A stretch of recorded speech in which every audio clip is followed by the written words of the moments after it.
Alright, so let's keep rolling. This is the fourth video. This is going to be a short one.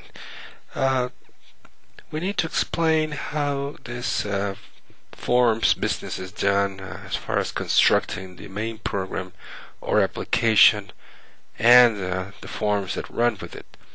So if you recall, at the end of video number 3, we talked about the application.exit method that we placed inside the behavior triggered by the quit button.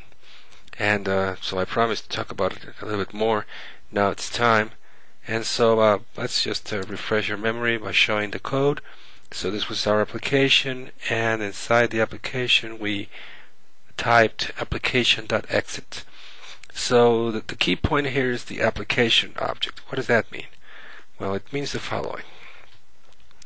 Every time you run a WindowsForms program, two files get built. One is your main program or program.cs, and the other one will be at least one of the forms that you make. So we have your program class, which resides inside program.cs, and this class produces an instance called application. This application gets handled by .NET for the most part. You don't see it unless you want to. But this application object is the one that triggers everything else. So, on the other hand, on form.cs or form1.cs, you have at least two classes. One is form main, which is directly the form that you are drawing using the graphical editor. And this class is a derived class of form. Now, I have implicitly introduced the notion of instance and inheritance, which I will have to talk to in more detail in the next video.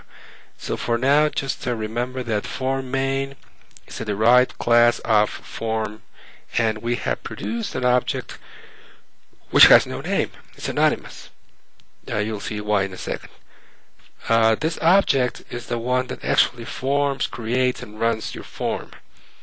But this object is controlled by your application.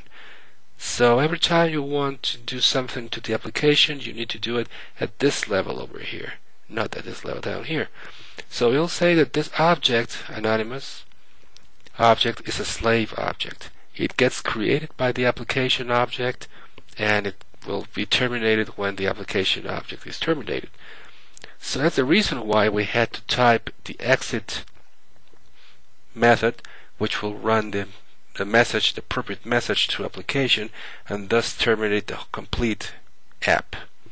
So the form 1 is the observer plus everything else, but the program CS code is the one that I'm talking about this time.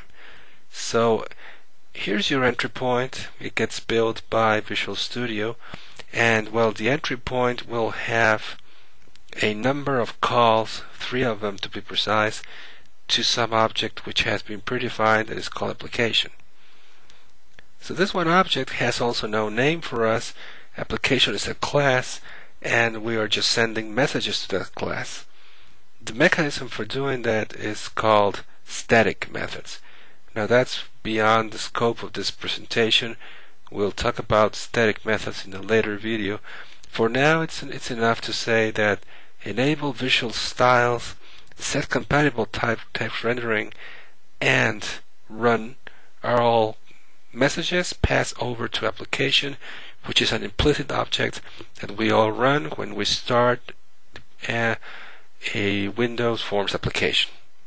And take a look at the last message, run. It's a parameter, it's a new object of class form main. This is your anonymous object over here.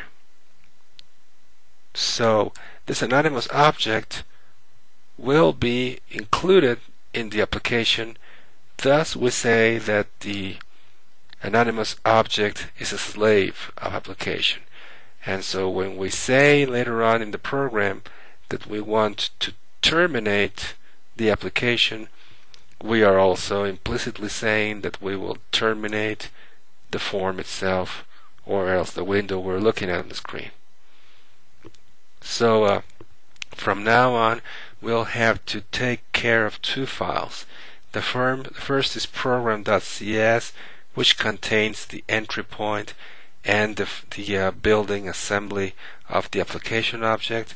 The second file is formed1.cs, which contains the handlers, the event handlers or observers for our objects, as well as the design view for the complete form object.